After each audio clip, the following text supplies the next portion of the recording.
Oh, it's week 15. Welcome to Fourth and Frames. I'm Chris Battistel with my co-hosts Rhett Manuel and Drew Scott.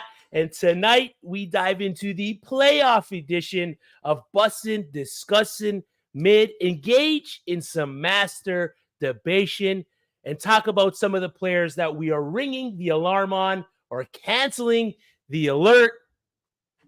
Where's the gabagoo? Let's get it popping.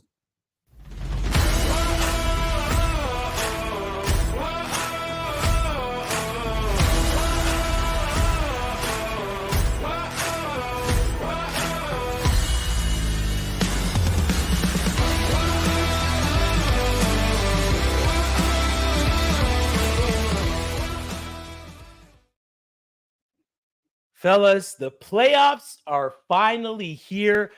I got my Tommy Cutlets Alpha 15 get up on. I think I'm doing it wrong, though. I need to let out a little bit more hamburger meat on the screen. Now there we go. I'm rocking now. But playoffs are here, fellas. Rhett, Drew.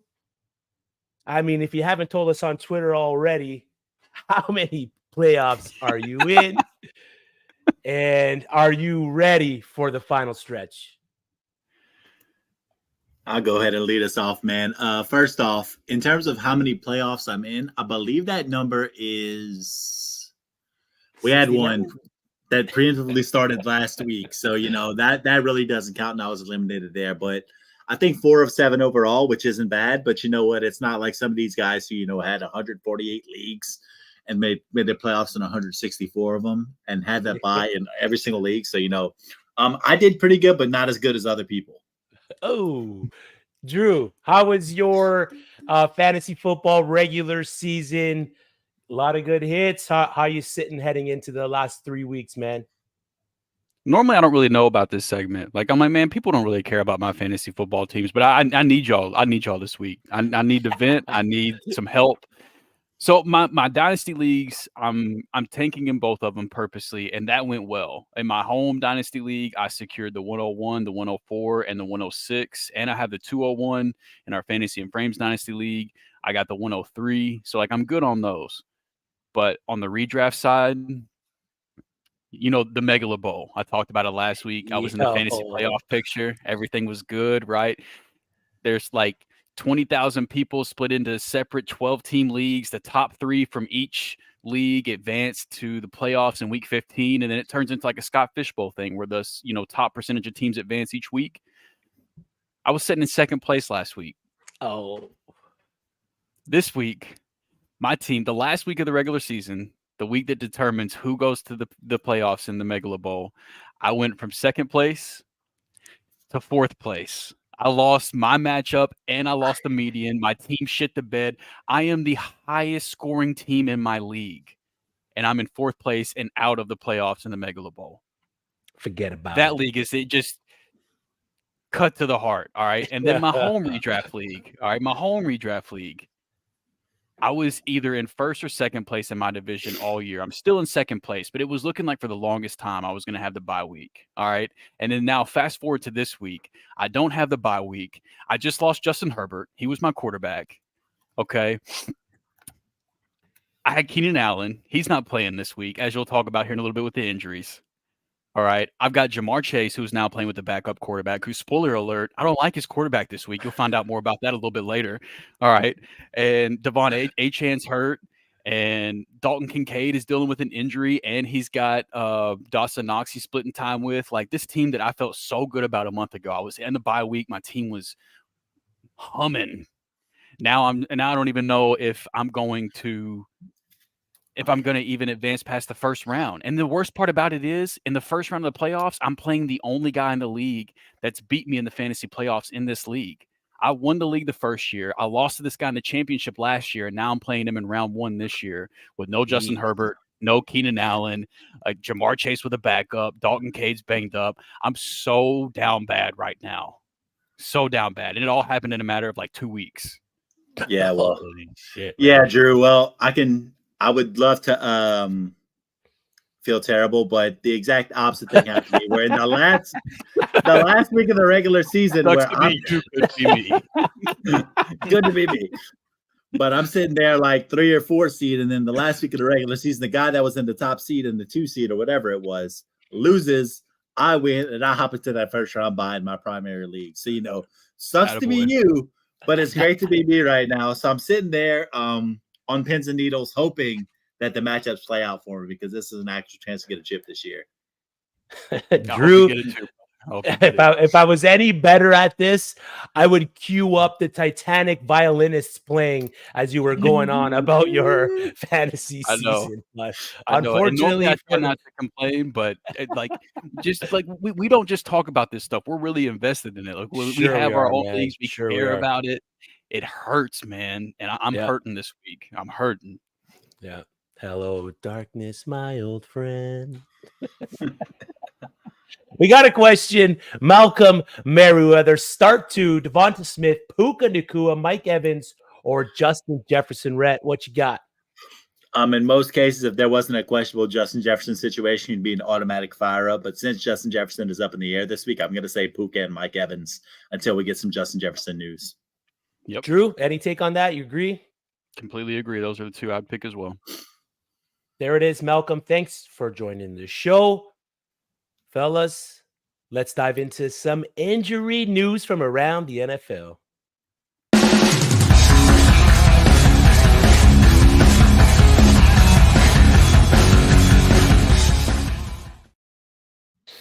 First off, at the top, as Drew alluded in his what's the word? The obituary of his fantasy season. Crybaby ran.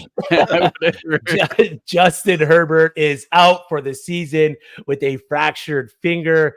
Justin Jefferson injured chest from the hospital passes delivered by Josh Dobbs. He's expected to play. He said he was going to play on Monday. Alexander Mattison, another, did not practice for the Minnesota Vikings, trending towards not playing. CJ Stroud had the concussion on the weekend. He is still in concussion protocol. Drew, out of that Houston Texans offense, if CJ Stroud does not play, who are we firing up?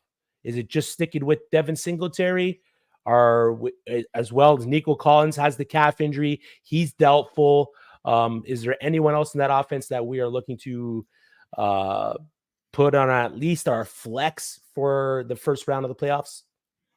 It depends on how you see the Texans and Titans game playing out, because ever since Pierce came back, the splits have been really heavy in Pierce's favor if Houston's winning, and really heavy in Singletary's favor if they're trailing. So if you expect Houston to be losing the game, I would play Singletary. If you think that they're going to be winning, I would play Dameon Pierce. So good luck trying to game script that game. But that's basically what you have to do with the running backs if you want to start one of them ever since Pierce came back. As far as the receivers and tight ends go, if there is CJ Stroud, I would be okay playing Noah Brown and whichever tight end is healthy. But if there's no CJ Stroud, I'm probably just staying away from the pass catchers if I can help it. Yep, that's fair. We got another question here from Malcolm Merriweather. Sit 1, Ezekiel Elliott coming off his big game versus the Steelers. Austin Eckler with no Justin Herbert and no Keenan Allen. And Travis Etienne. Rhett, which one are you sitting, man? See, I'm biased because I've been out on Zeke most of the season, and I've been in on Eckler and Etienne pretty much all season. So this is an easy call for me, considering that I'm literally sitting in a very similar situation this weekend where I will be playing Eckler and Etienne. So my bias doesn't make me a good person to ask this question. You might want to ask Drew. He may have a less opinionated take on this. Bias or not, you're making the right call. You said Zeke. I know he had a lot of work last week and it was a good matchup, but the matchup against Kansas City is much more difficult. So I'd be setting Zeke whenever you're looking at the other 2 options you got there. Yeah, just especially if it's PPR, if the other 2 wide receivers are going to get the bonus points with the pass catching over Zeke. Zeke's going to get the volume. But yeah, man, Eckler and Etienne are the calls for us there. Jake Browning, quarterback for the Cincinnati Bengals, did injure his thumb. His status is to be determined. Nico Collins, like we mentioned, with the calf injury, week to week, he did escape serious injury. He's only expected to really miss this 1 week. So I'm looking forward to rostering and putting in Nico Collins for the rest of the fantasy playoffs. And like we mentioned, Keenan Allen out for the Thursday night football game. So not looking good for the Los Angeles Chargers pass catchers. Again, Easton Stick throwing the ball. The wide receiver 1 becomes Quentin Johnston. Josh Palmer should be activated off of IR. Rhett, same question there along the lines of the Houston Texans. Is Austin Eckler the only one we are trusting from the Chargers offense? Tell you what, I don't care how beat up Austin Eckler is right now. My man is getting that work this week. He's going to get his targets. He's going to get some carries in there. He's probably going to split some of those carries with Josh Kelly. But that man is getting work in the passing game, especially in a PPR format. You better fire that man up. It feels like a no-brainer, doesn't it? Yeah, it really does. It really feels like a great spot for him. He was on Ring the Alarm just last week. So being able to have him bounce back. I said on Twitter, like, I cannot bring myself to sit Austin Eckler just based on the player that he is, the production that he's given us, the amount of draft capital you spent on him. If you would have sat him last week, you would have got burned. He's just a guy that you can't put on the bench. I did. You put him on the bench? Oh. I sat him last week and I still won. Oh, there you go. So it worked out in your favor. That's all right. Malcolm Merriweather, flex question: Mike Evans, Devonta Smith, James Cook, or Rashee Rice? Drew, which one you got?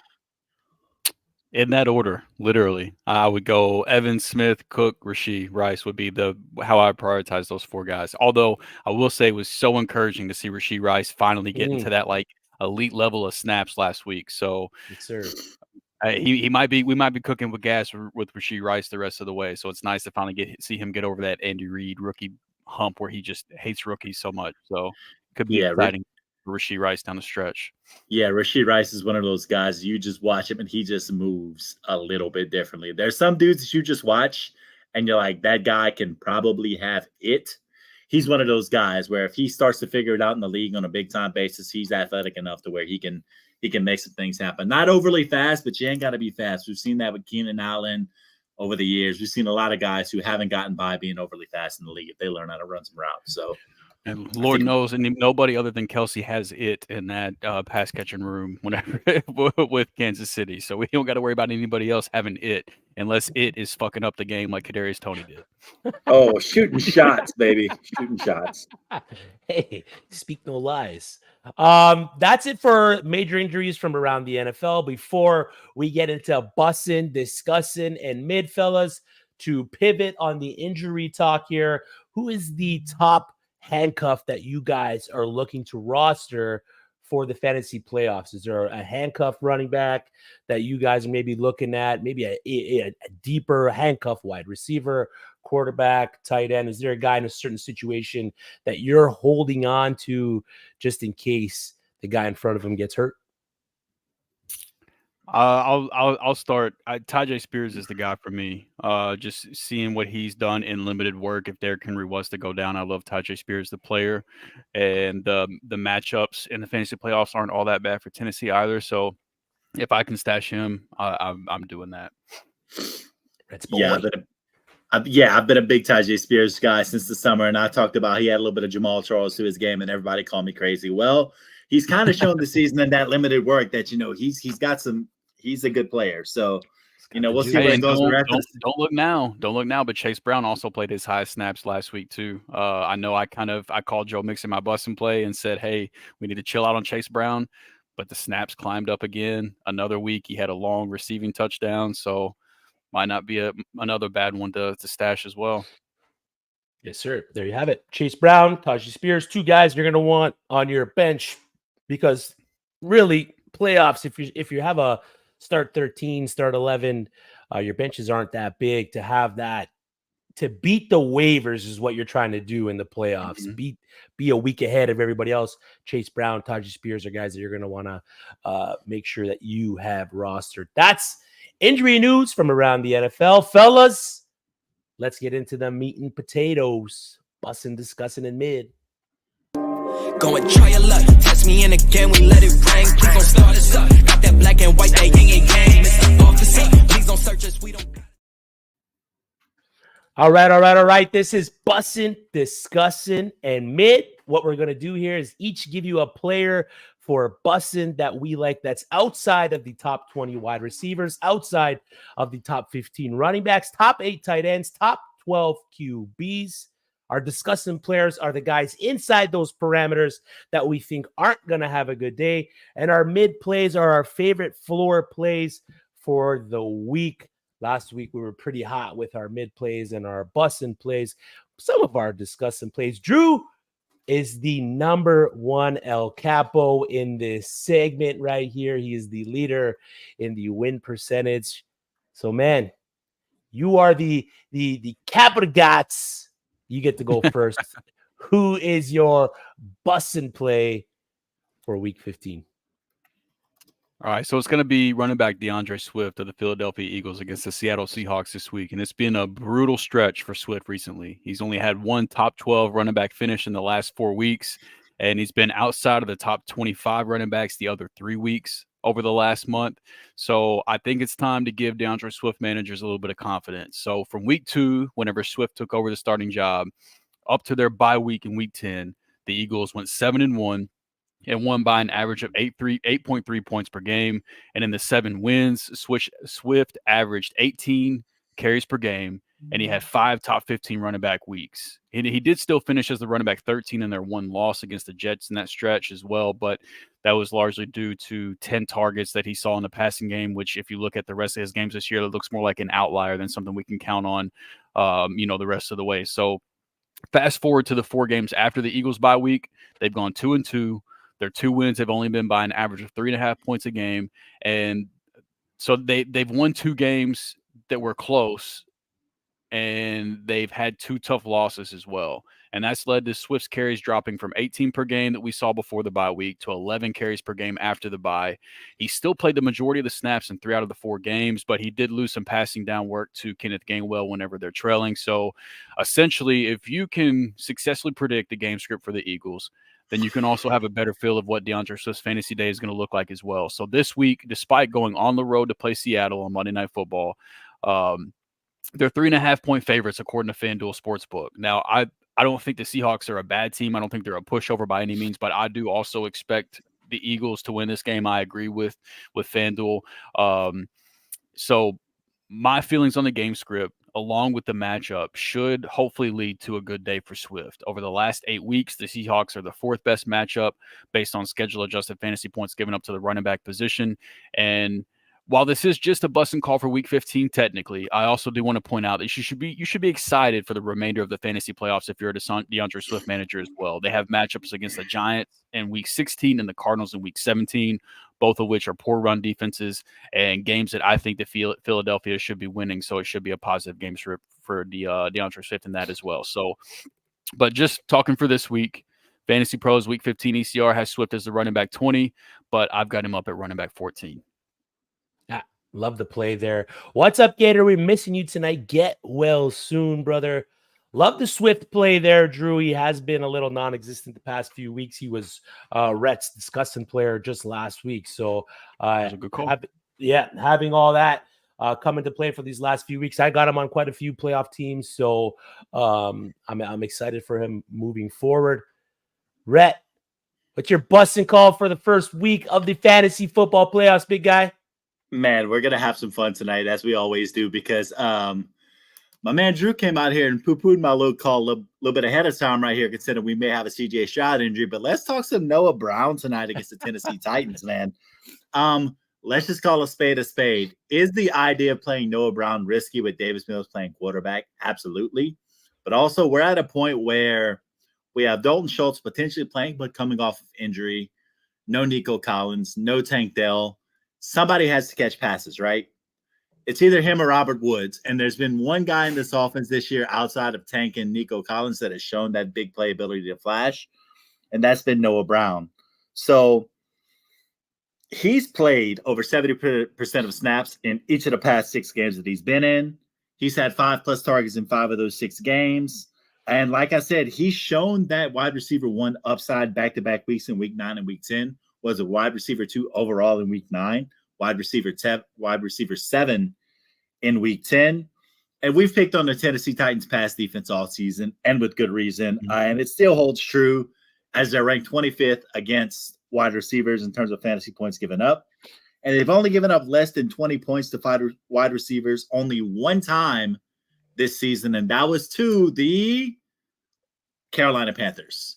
So they gave up less than 20 points to the worst offense in football. So I would be ventured to say that even without CJ Stroud, we have a very good chance of at least hitting 20 points or more across the wide receiver position for the Houston Texans this week. Nico, like we said, likely out. So at worst, Noah Brown jumps into that wide receiver 2 spot with Robert Woods occupying the other area. Pick your poison as to which one you want to call the wide receiver 1. I don't really care that much.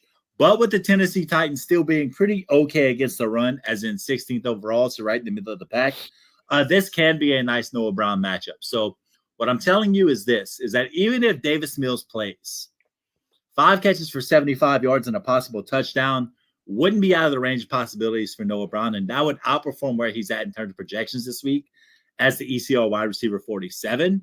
So that'd make for a really nice week for a guy that I would definitely call busting if he performs up to that expectation. So I like Noah Brown this week, despite the quarterback matchup because of who they're playing, and the fact that, well, that wide receiver room looks pretty barren right now. It definitely does. It definitely does. The wide receiver room looks barren. The quarterback room looks barren. The Houston Texans, on their push to make the playoffs, are getting bit by the injury bug at the worst possible time. But Noah Brown should be busting this week. My busting pick for week 15 is wide receiver of the Cleveland Browns, Elijah Moore. Fantasy Pros consensus wide receiver 51, only averaging 8.4 fantasy points through the last 5 weeks, weeks 10 to 14, but has become Joe Cool's de facto wide receiver running beside Amari Cooper. Over the last 5 weeks, he's the wide receiver 12 in total targets, ahead of A.J. Brown, Tyreek Hill, Stefon Diggs, and Devonta Smith. Games with JoeFlaco, he has seen 18 targets. That's 9 per game. Very easy math right there. A 36.7% target share per game and a 22% target per route run through that time. He is the guy for JoeFlaco. It's Amari Cooper, it's Elijah Moore, and it's David Njoku. This week, he gets the Chicago Bears, who have been one of the harder matchups for opposing wide receivers over the last few weeks. But the target volume is why you want to start Elijah Moore this week. Diving deeper into the Bears defense, the slot wide receiver is the wide receiver that finds success. Slot wide receivers have the 10th best points per game against the Chicago Bears, but there is hesitation. There always is hesitation when it comes to Cleveland Browns wide receivers. A lot of more success over the last few weeks has come when they have moved them away from the slot and lined them out wide. That has been his primary position over the last, I would say, about 5 weeks. Bears have locked up outside wide receivers. That's where the hesitation comes from, allowing the 3rd fewest points per game to the outside wide receivers. But I'm hoping he sees more of Tyreek Stevenson over Kyler Gordon, with the better corner in Gordon taking on Amari Cooper. Stevenson allows 0.39 fantasy points per target, whereas Gordon allows 0.22 fantasy points per target. That's via PFF. My projection for Elijah Moore this fantasy weekend: 6 receptions, 90 yards, and 1 touchdown, 18.5 half-point PPR points. Elijah Moore this week is busting. That would be busting indeed. Chris, the other Chris B. What's going on, baby? Birdsy. The Burns man himself. Did you guys hear his crooning on X today? He was singing on his Twitter account. Like only he can. It was beautiful. Awesome.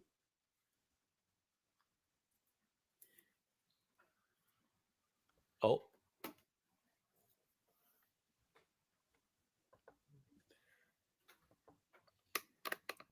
Oh, we back.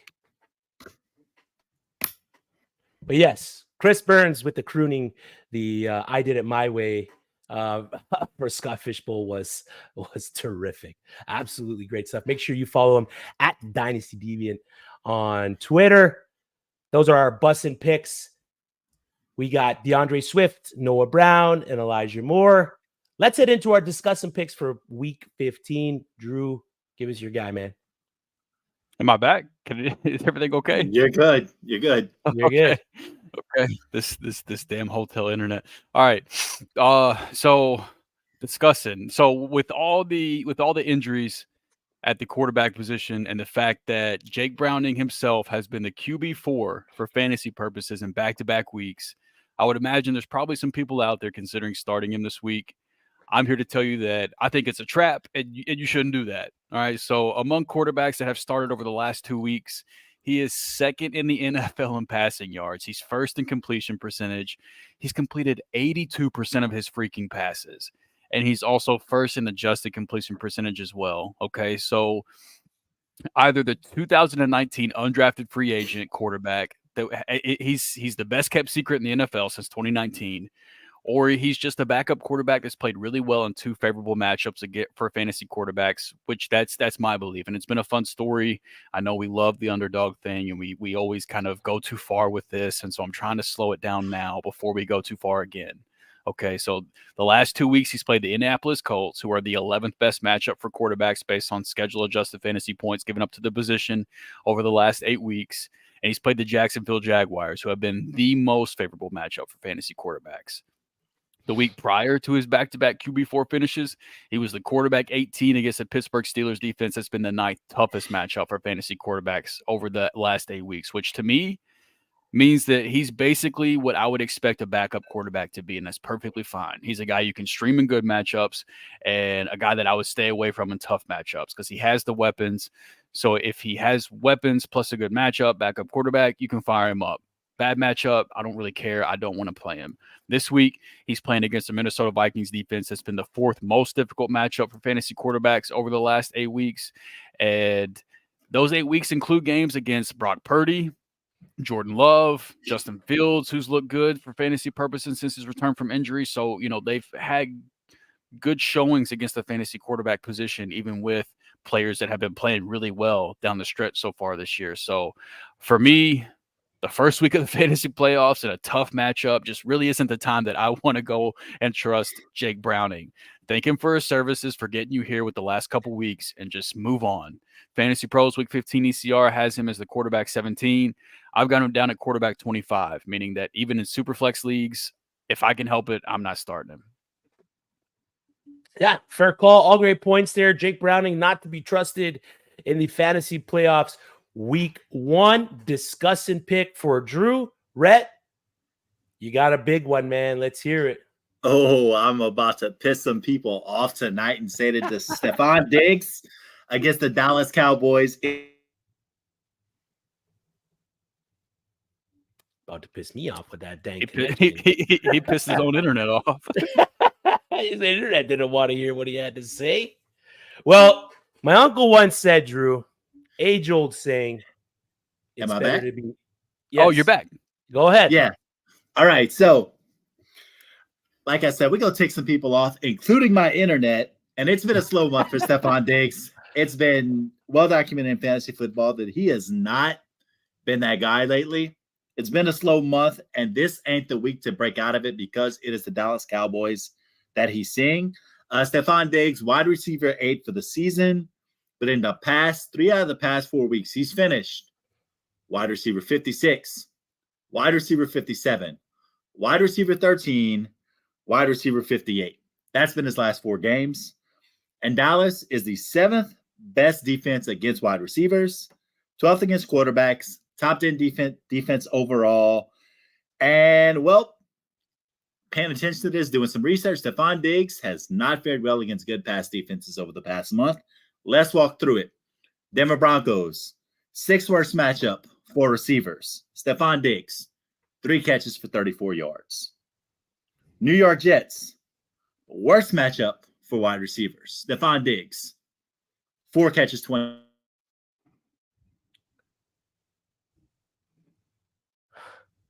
right when he gets in the zone, eh? He was cooking. always when he gets in the zone. Rhett, are you with Yeah. us? Oh, Yeah. So all right. New York Jets, 4 for 27, Yeah. best pass rated defense. Philadelphia Eagles, worst defense against the pass, 6 for 74 and a touchdown. Kansas City Chiefs, 10th best against the pass, 10th best matchup, or 10th worst matchup for receivers, 4 catches for 24 yards. All this to say is that he's playing a really good pass defense this week, and he's been hot garbage. That's what he was going to say. Hot garbage. I'm only going to assume that's what he was going to say. Garbage. Hot garbage. Hot gabagool against opposing We're defenses. struggling tonight, huh? No we're in that. Okay, I'm struggling tonight. So that being said, we might be in for a rough Stefon Diggs this week. Stefon Diggs is disgusting, and so is my Wi-Fi. Rhett, you said at the top you're going to be pissing people off. My uncle once told me, he always gave me the best advice, and he said, Chris, it's better to be pissed off than to be pissed on. Fair enough. You have a smart uncle. Malcolm Merriweather, do you all trust Joe Flacco? We'll start with you, Drew.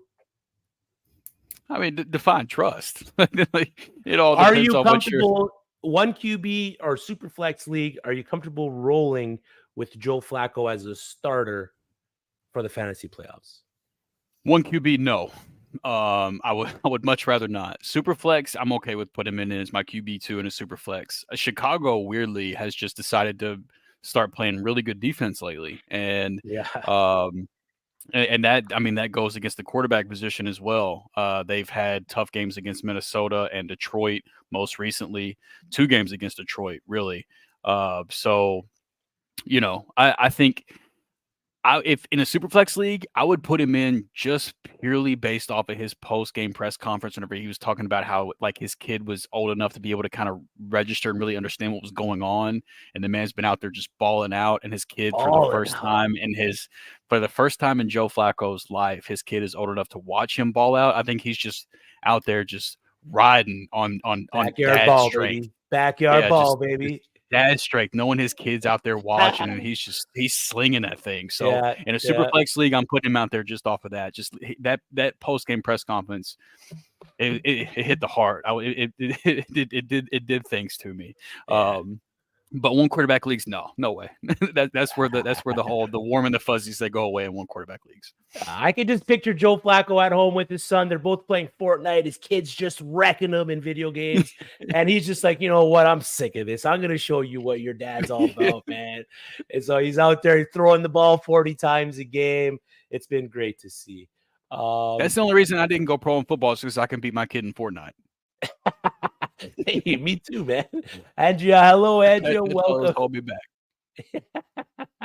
Malcolm, Herbert out. Only thing that was left was Flacco, Zach Wilson, Ritter, Levis, and Mullen. Oh, so not a murderer's row of quarterbacks, but if you're gonna pick one out of the bunch, Rhett, is it Flacco? We're not buying into Zach Wilson's one good game, are we? No, we're not. We're not doing that at all. Let's be honest.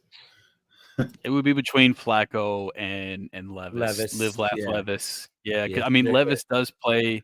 He plays Houston. They haven't been great against the quarterback, and he's coming off that heater against Miami. So it would be between Flacco and Levis for me. That's gross that you have to choose between that. I'm so sorry. I also lost Herbert, so thankfully I had better options on my waiver than you do. But man, I feel bad for you. That's brutal. Slim pickings. All right. My discussing play for week 15 is Zach Moss, running back for the Indianapolis Colts. Fantasy Pros, ECR, RB10. He's really slowed down as of late, and it could be a factor of the defenses he's played. He's played Tennessee and Cincinnati over the last 2. But when you look at his game, looking at the ones where he's carried the ball 15 or more times in that early block, weeks 2 to 5 and week 7, that 5-game stretch, 2.85 yards after contact, 4.6 missed tackles per game, 5 breakaway runs, so runs of 15 or more yards, and 4.66 yards per carry. So through that 5 games, pretty solid numbers for Zach Moss.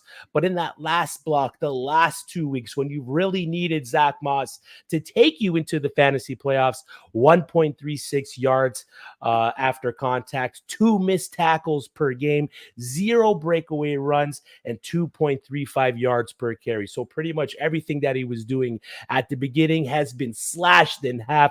The volume is there, though. Like, he's not an automatic sit for me. I just don't think he's going to hit that RB10 ranking that the rest of the consensus has him at. 39 touches over the last 2 games between his pass catching role and his running back role. This week, he gets the Pittsburgh Steelers, who between weeks 10 and 14 are the 11th best defense against the running back. They do tend to struggle a bit in the red zone, but Zach Moss isn't a touchdown hunter. On the 12 attempts he has inside the 5, he's only got the 3 touchdowns. That's a 25% touchdown rate.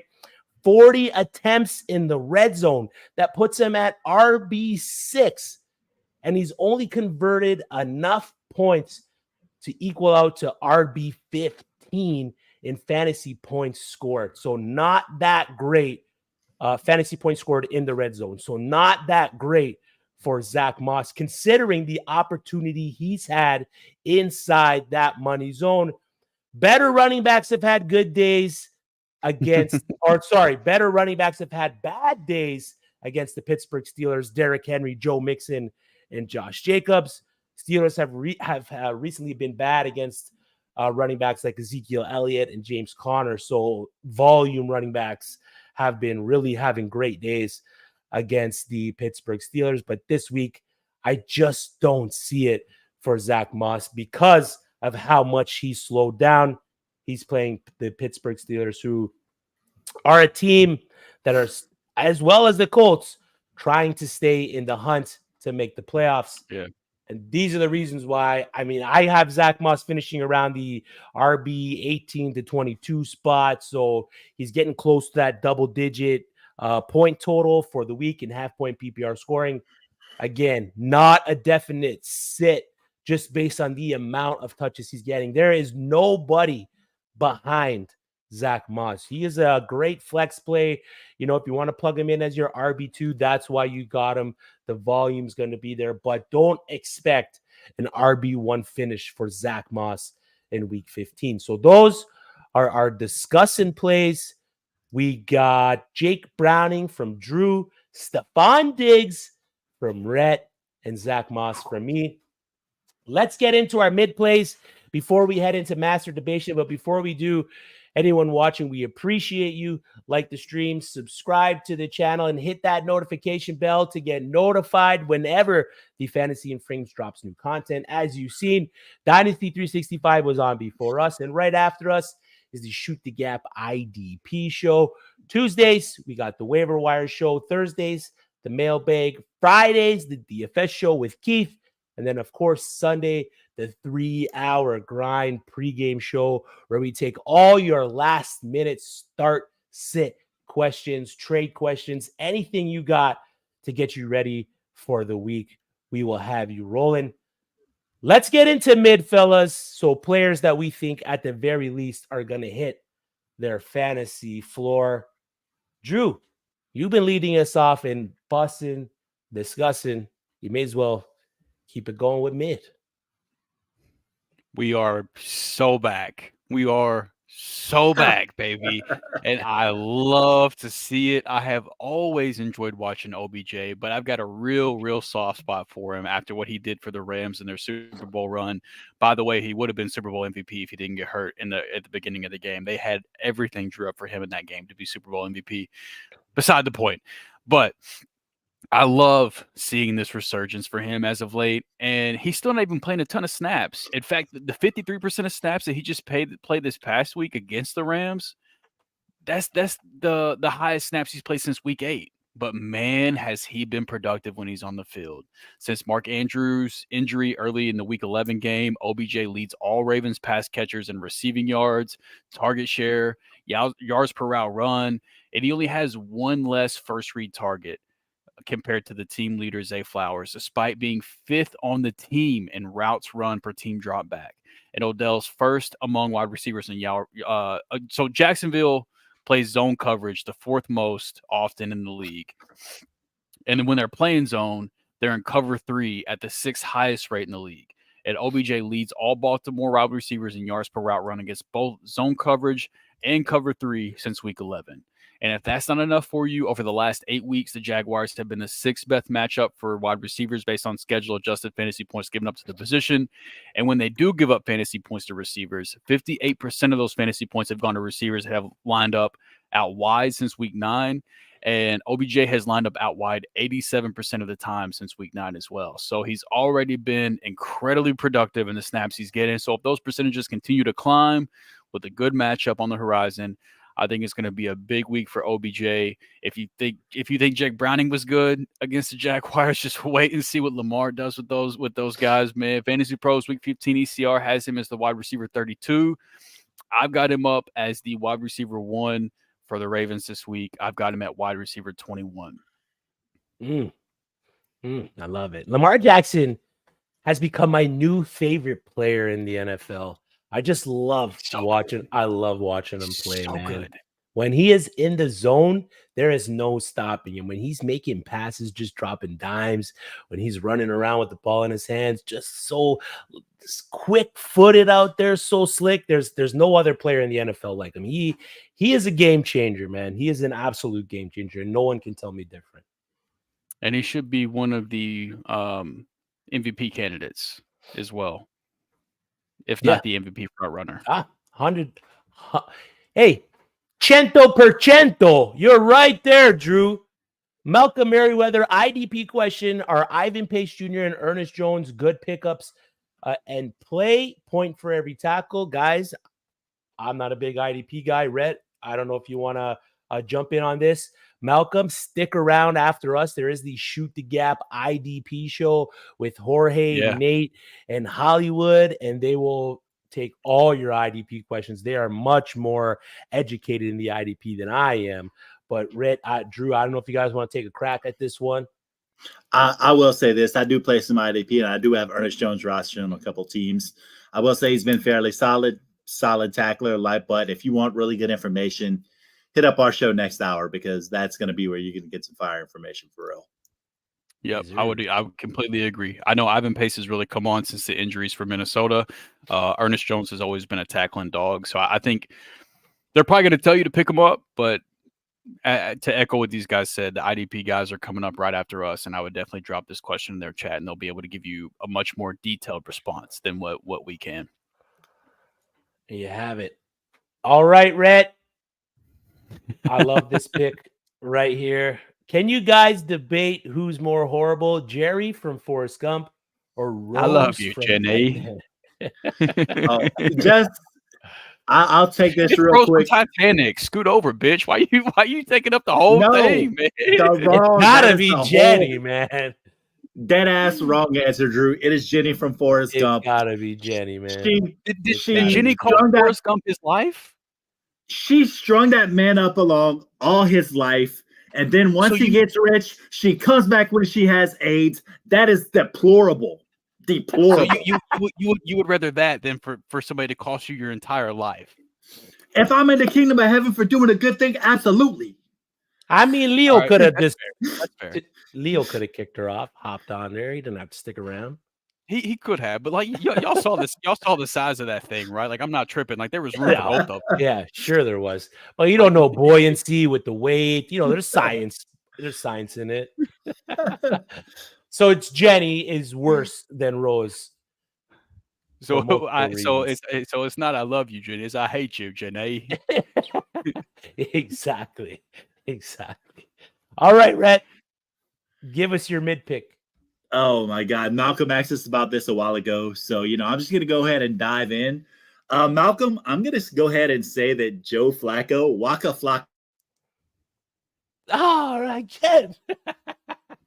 He was dropping the Waka Flacco line too. He was going hard in the paint. Oh, he goes hard in the mother paint. Oh my God. I hate this so much this week. All right, just wrap it quick before your internet cuts out. Wrap it. All right, Waka Flocka Flame. Waka Flocka Flacco versus the Chicago Bears, who have been better against quarterbacks the last 3 weeks. But you know what? We're going to ride this Flacco wave. Projected for 14.7 points according to Fantasy Pros, but averaging 19.3 points in these two starts. Has averaged 282.5 passing yards with 5 touchdowns. Had 334 air yards last week on 311 passing yards overall. 89 pass attempts in 2 weeks, so they are letting that man chuck the pill. Seems to have a healthy rapport. Elijah Moore, David Njoku, Jerome Ford. Pick your poison. He's connecting with all of them. This is a vet. If we know one thing about veterans, they are going to take care of the football. I love JoeFlaco to his floor this week. Yes, it's limited data. Yes, he's 38 years old, but quarterbacks are slim pickings right now. So I'm just going to say this. If you have a potential – if you've got the potential to put dad strength in your lineup, you do it every time. Put dad strength in your lineup. The man is cooking with his kids in the bleachers, and there's nothing that there's no data, there's no analytics to account for having your kids in the stands rooting you on. So put JoeFlaco in your lineup. Right? Yes. Right? Yes. That's what you were going to say, right, Rhett?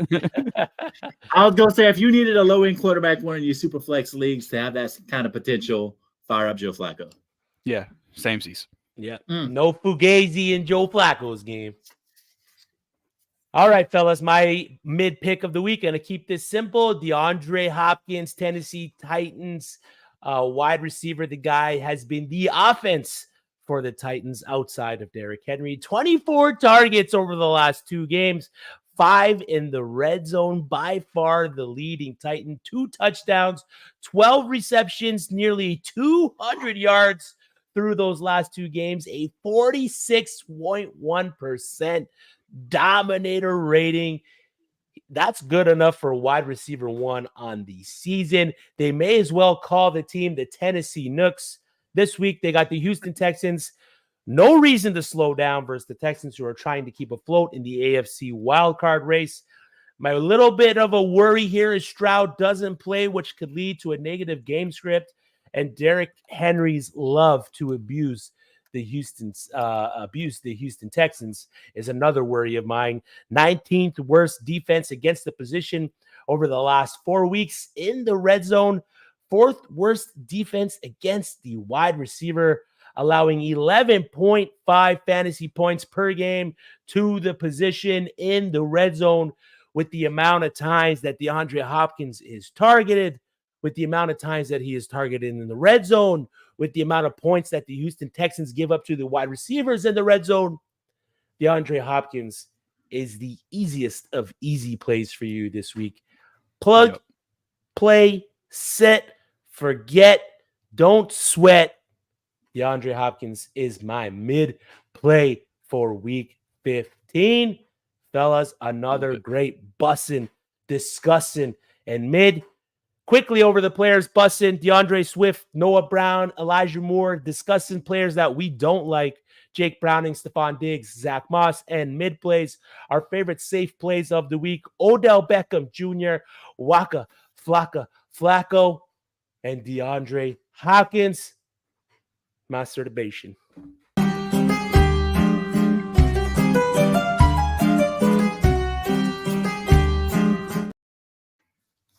I felt like a DeVito drop. I feel like we. Hey, these 2 youths.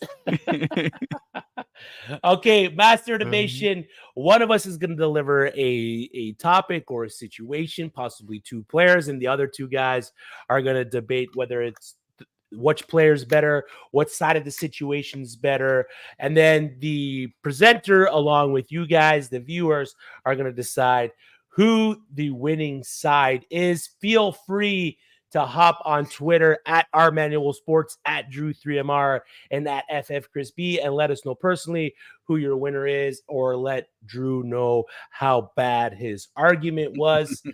Drew, again, leader in the clubhouse. You're the top dog, man. You can lead us off first. All right, so I want you 2 boys to pick between some streaming running backs that guys might have to decide between this week. So, Chris, You're going to argue for Mr. Antonio Gibson. Rhett, you've got Ty Chandler. Rhett, I'm going to let you go ahead and go first because your internet looks clear. Your picture looks good. So go ahead and fire the takeoff real quick while you can. All right. First off, let's talk about this. We are going to immediately say this, that Ty Chandler has matchups in a couple weeks, better matchups, or Cincinnati 17th, LA Rams 7th against running backs. This could even be Antonio Gibson I'm talking about. We'll see what happens here. But he hasn't shot the primary running back spot this week. He has less competition, even when healthy, with Alexander Madison being worse than Brian Robinson this year, with Alexander Madison being the running back 31 for the season versus Brian Robinson being the running back 10. So even with a fully healthy backfield, we have a better opportunity for my man Ty Chandler. Now, let's be clear. You got what you could out, but Chris is rubbing his hands like Birdman over there. You blew a tire, right? You gave him the floor quick because he was clear and ready to go. But hey, Rat, just in case you missed it, he said I won. I said my whole spiel. We can move on to the next one. Oh, no, we're not done yet. So Antonio Gibson does have the better receiving upside, but he also has to share those receptions with Brian Robinson. You know who Ty Chandler doesn't have to share anything with this week?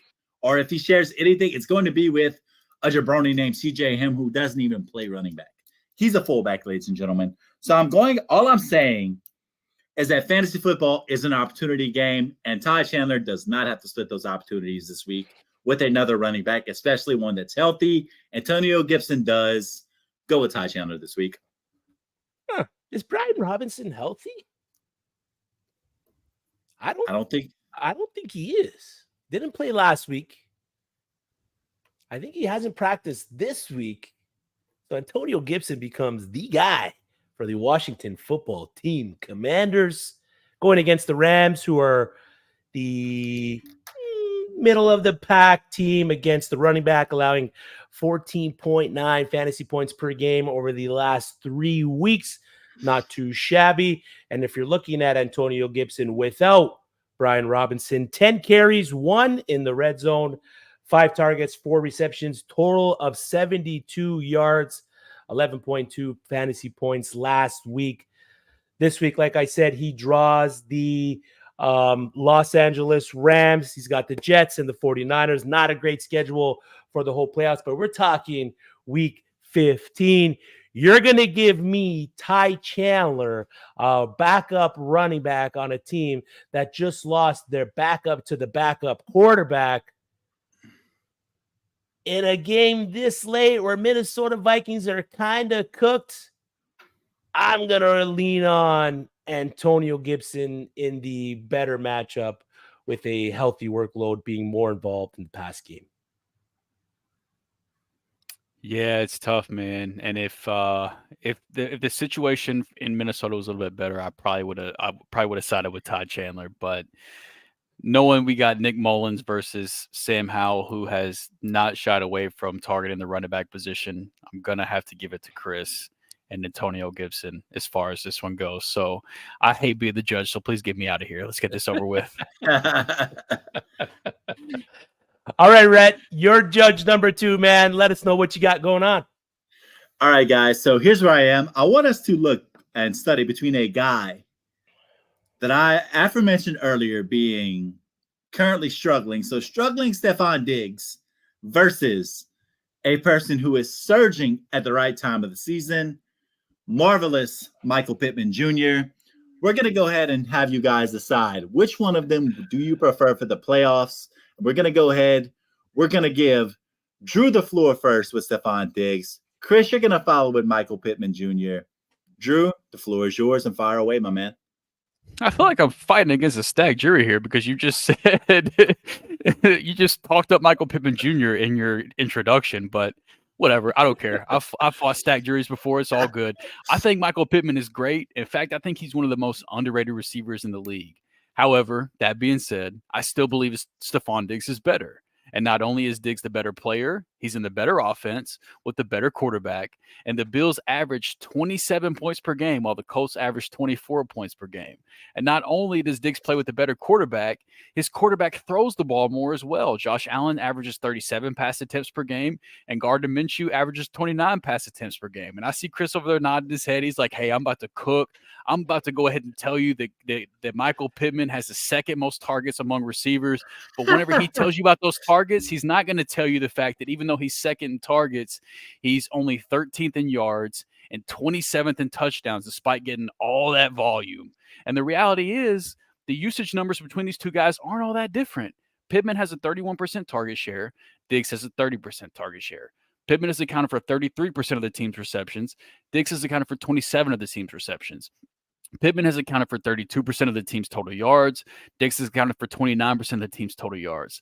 So all of this has led to Diggs being the wide receiver 11 in a point per game, even despite his struggles in tough matchups recently against the Chiefs, Broncos, and Jets, all of which 3 of the 5 teams that are in the most toughest matchups for receivers based on schedule adjusted points given up to the position. And his schedule on the year has been the 13th most difficult for fantasy receivers. This compares to Michael Pittman, that's been the wide receiver 16 in points per game, despite the fact he's had the 10th easiest schedule for fantasy receivers through 14 weeks. So that's a lot of numbers. So just to be clear, Diggs has been better with a tougher schedule than Michael Pittman has, even though Pittman has had more volume. Okay, just to lay that out. So now that we have a good understanding of what these players have been, let's talk about what's upcoming for them. Michael Pittman has the 8th most difficult schedule for fantasy receivers for the fantasy playoffs based on the schedule adjusted fantasy points. Stefon Diggs has the 16th easiest. And that's without even factoring in that uses season long numbers. And the Cowboys secondary has been much easier to beat post Trayvon Diggs injury, and that doesn't even factor that in. So even what looks like a tough matchup this upcoming week is even a better matchup if you don't look at just the season-long numbers. So while Pittman does have a slight edge in usage, Diggs, in my humble opinion, is the better wide receiver and the better offense with the easier schedule for the fantasy playoffs. So don't let this recent stretch against top 5 decent defenses fool you. Stefon Diggs is still one of the best receivers in the league, and he's going to be leading plenty of fantasy managers to championships in the coming weeks. Yeah, good points, man. Great points there. Great points. I'll give you the fantasy schedule. The Bills definitely have the better fantasy schedule in terms of what these defense have done in the past. Dallas Cowboys, great matchups. Los Angeles Chargers in SoFi, great matchup. The only matchup I'm not going to give you is that championship weekend matchup against the Patriots in Buffalo in the middle of December. That I'm going to give to Michael Pittman, who plays in Las Vegas. All 3 of Michael Pittman's playoff games are in a dome, so you don't have to worry about weather causing any issues for your fantasy playoffs when you're rostering Michael Pittman. Over the last 4 weeks, both have played 3 games. Michael Pittman, 40 targets, wide receiver 3. Stefon Diggs, 30 targets, wide receiver 22. Michael Pittman averaging 13 targets and 10 receptions per game. Receptions over the last 3 games, tied with 102, with 102 receiving yards, sitting behind only Tyreek Hill. I am going to bring this up because the last 5 weeks are more important than what happened between weeks 1 and 4, because ultimately Michael Pittman had a completely different quarterback between that time than what he does have right now.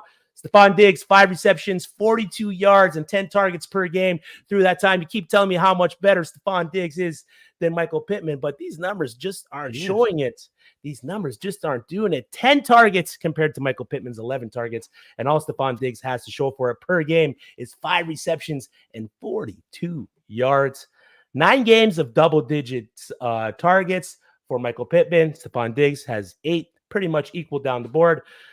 But looking over the last 4 weeks, 11, 12, 13, and 14. Again, they've each played 3 games through that time.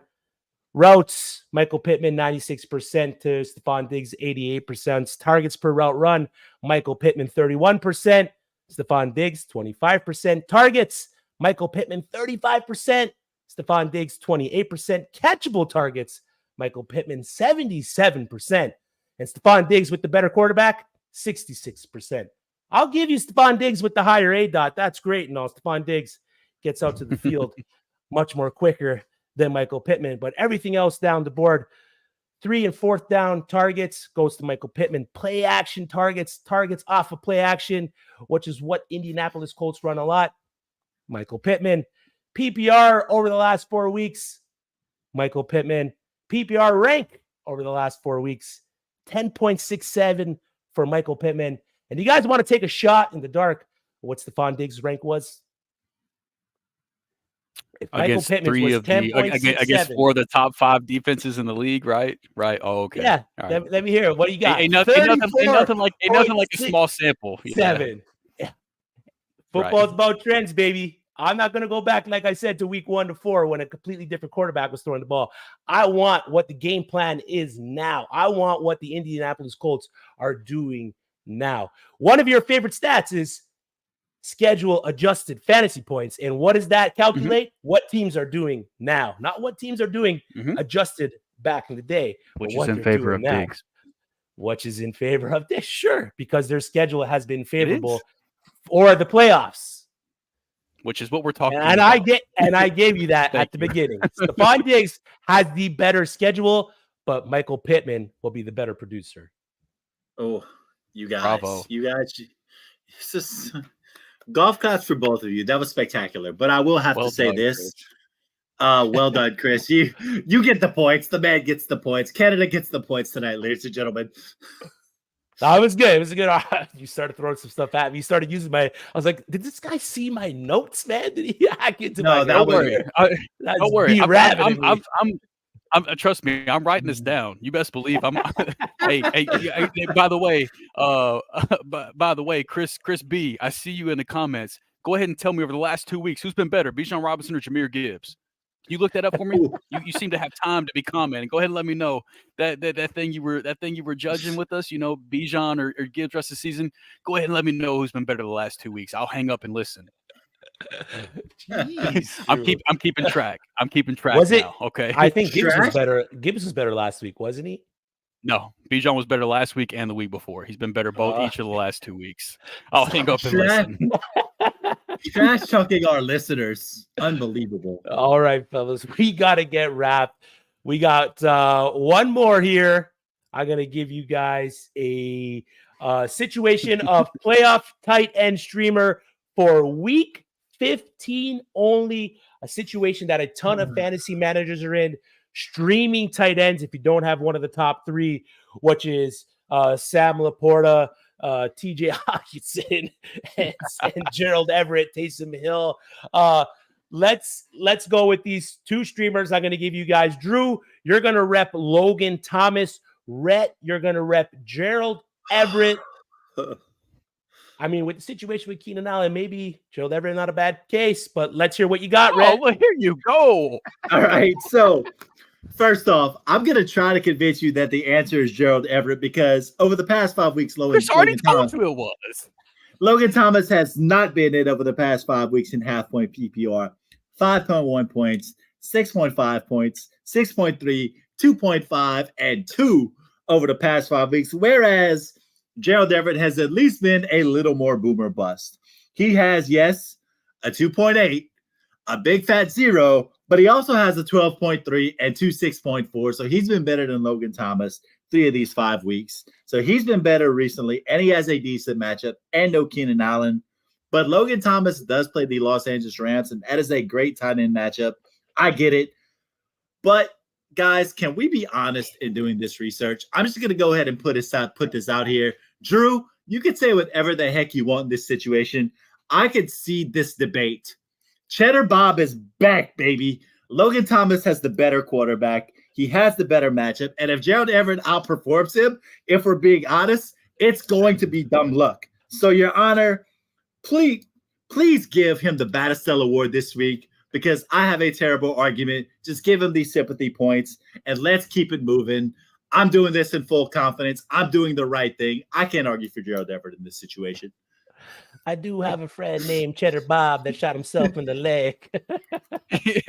Red shot himself in the leg with his own gun. I don't even want to do this. I feel gross. First of all, I'm gonna call you out. You said that the matchup this week for Gerald Everett is decent. It's not decent. Okay, not even a little bit. All right. The Raiders have been the 11th toughest matchup against tight ends. That's not good. That's not decent. That's not okay. That's bad. That's a bad matchup. Kick this man while he's down. I dare you. And even tight end guru Andrew Cooper put out a tweet earlier today after Keenan Allen was rolled out. Even though Chris tried to pad the stats for you, he tried to hand it to you like, hey, Keenan Allen's out. He might be a good start, Rhett. Here you go. I'm handing you the debate. And then you just folded it out. But Andrew Cooper put out a tweet earlier today with Keenan Allen out tomorrow, said folks will be tempted to start Gerald Everett. And he said, and I quote, I think this is a bad idea. And I agree. And clearly Red agrees too. So I don't really know. I had like, let me see, 1, 2, 3, 4, 5, 6. I had 8 bullet points prepared, but I feel like it's a waste of time now. So Red already gave it to me. Look. I mean, Logan Thomas is more involved across the season. He has a better matchup. Just look back at our mid calls the last 2 weeks. I minimized my notes. I'm not even looking anymore. 2 weeks ago, Rhett picked a Browns tight end playing against the Rams as his mid pick. Last week, I picked Isaiah Likely against the Rams as my mid pick. Guess who Logan Thomas plays this week? The Los Angeles Rams. I said that. They're the second easiest matchup. It is what it is. I mean, it's been. I don't even like this. I don't want this win. This is gross. I want the other win. I want the win against Chris. I don't want this win. Rhett, I don't want to see that ever again. In the spirit of the segment, you better come correct, all right? Next time, none of that funny business. See, the actual plan was to do this. The actual plan was this. I was hoping he'd get so depressed that he didn't want to argue and you would hand the win to me because I at least gave you something. But that's not what happened. So I've got no quit in me. I don't know what you were thinking. We're going with Drew. I'm still arguing masturbations from 3 weeks ago. That is masturbation. We got what was the first one here? Antonio Gibson over Ty Chandler for the RB flex off. Pittman over Diggs in the wide receiver for the fantasy playoffs. And Logan Thomas over Gerald Everett. Before we go, we will get quickly into Ring the Alarm.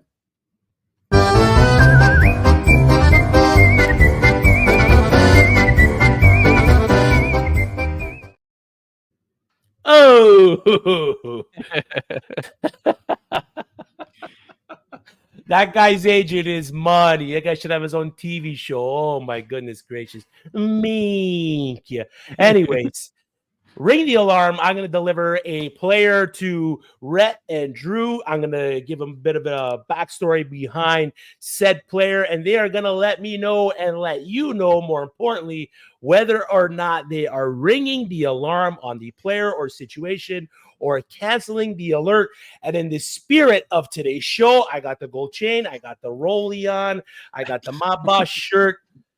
Rhett, Daniel Jones, is he going to be taken out into a cornfield, dig his own grave, and buried in it with the emergence of Tommy Cutlets? Pretty much, is Daniel Jones's dynasty value in jeopardy with the way Tommy DeVito was playing? Or are we canceling the alert on that one? Man, let's ring the alarm on Daniel Jones. First off, let's tip our hats to the God. Let's tip our hats to the God of Gabagool, the Italian stallion, Mr. Jim Tan Laundry, the Jersey Sewer himself, the fist-pumping current QB1 of the New York Giants, Tommy Cutlets DeVito, baby. What a story. What a run. And this offense, it just goes to prove that with Tommy DeVito's success, this offense had a Daniel Jones problem early in the season. So Daniel Jones, a guy that is great on the scramble. He looks the part, big quarterback, big arm, all this different stuff, but he clearly doesn't fit what the Giants want to do. And he's evidenced that with his 2 touchdowns and 6 interceptions before his injuries this season. Tommy Tommy DeVito has already surpassed Daniel Jones in fantasy points for the year, and that's with a minus 1 yard passing game to his credit this year, guys. Let's just put that out there for you. So I'm just going to go ahead and say this. I'm not sure if Tommy DeVito is actually the answer for the New York Giants long term, but this proves that the Giants do need to at least quarterback shop this offseason. Or if they want to try Cutlets out for a year and see if he's their Brock Purdy, sure, I don't mind that. Is he Brock Purdy? Probably not. But I do know one thing. Sell your Daniel Jones stock because my man is going to be sleeping with the fishes, huh? Bravo. Yes. The new Alpha 15 in New York, he's got the whole state behind them. The whole state of New Jersey is behind Tommy DeVito right now. Everyone's throwing up this. They're saying capiche. Everyone's going, wow, this parent's got a crazy spread for the tailgate with the cutlets and the arancini, everything over there for the Italians and the non-Italians celebrating Tommy DeVito. Daniel Jones better be shaking in his boots. Did y'all see the video of Saquon? Like whenever DeVito was running out on the field this past week, and like Saquon dapping him up in pregame and stuff like that. Y'all see that video? No, I gotta check that out. I'm gonna send it to both y'all after this. These guys are bought into Tommy Cutlets. It's beautiful. Survive. He showed up in his pink fur coat with his cargo pants, man. I gotta take for you from Jerry here. Mr. Russell Wilson will outscore Dak attack this week. Hot take or cool that? Let's see. So let's see real quick. So we got I'm all for the resurgence. So Dak's playing at Buffalo and Russ is playing at Detroit. So Russ probably has the better matchup. Mm-hmm. Right? But he's Dak is on a heater right now. Dak's on MVP pace, man. MVP pace. Yeah, he is. MVP pace, but the resurgence. I can tell you, I got Dak over Russ this week personally, just me personally. But that's definitely he said I got a take for you. That's certainly a take. Yeah. And I can see it happen with the amount of rushing that Russell Wilson does. Chris said DJ's got 35 million reasons not to worry. That's fair.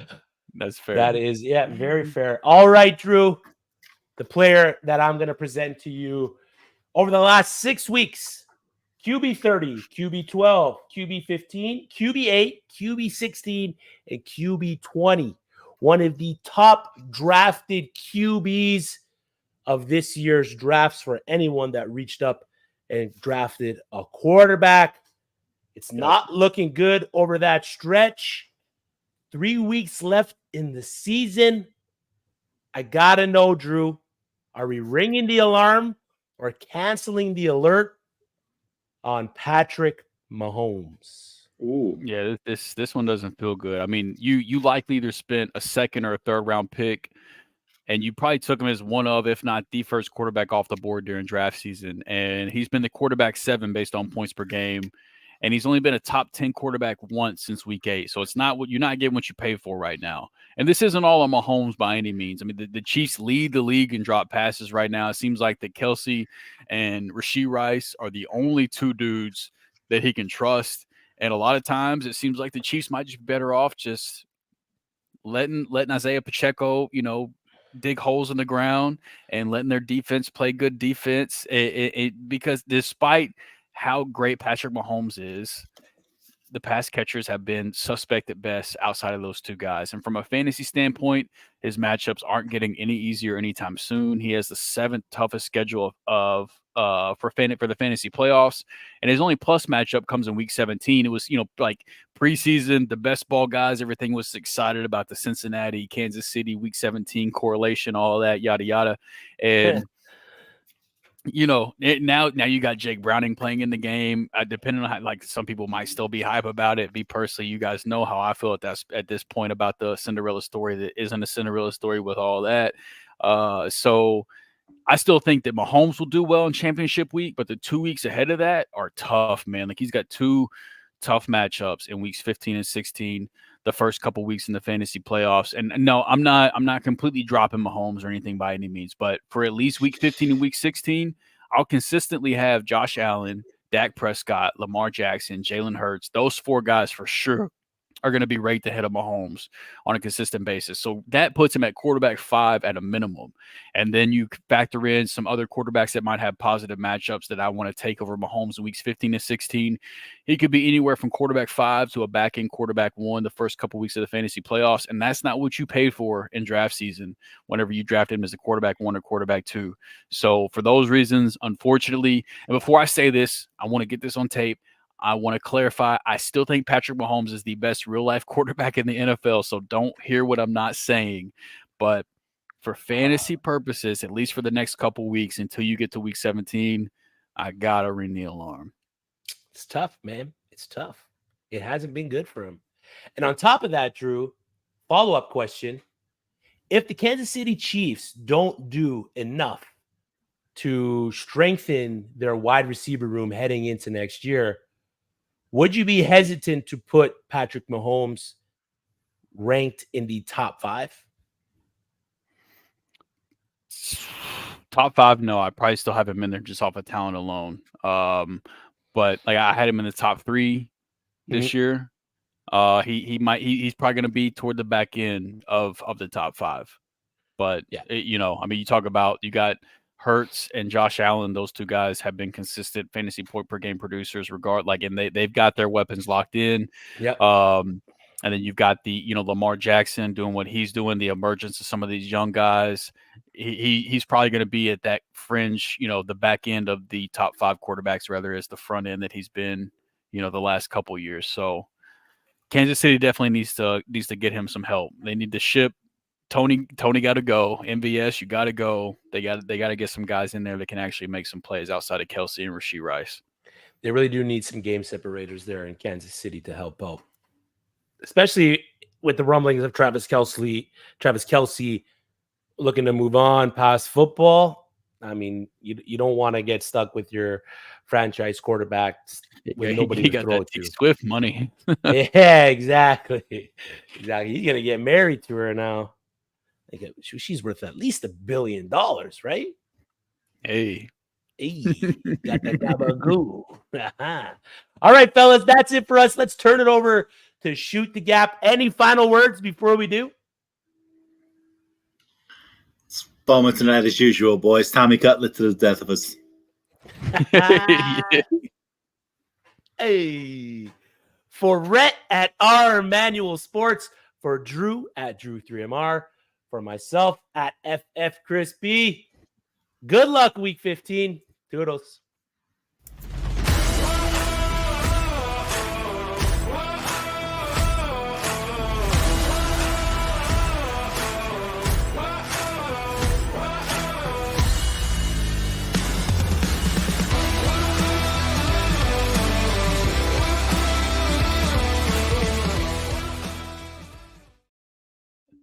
Oh shit, Nate. Don't you got a show to do, Nate? What you doing, man? Well, fuck, it's already passed.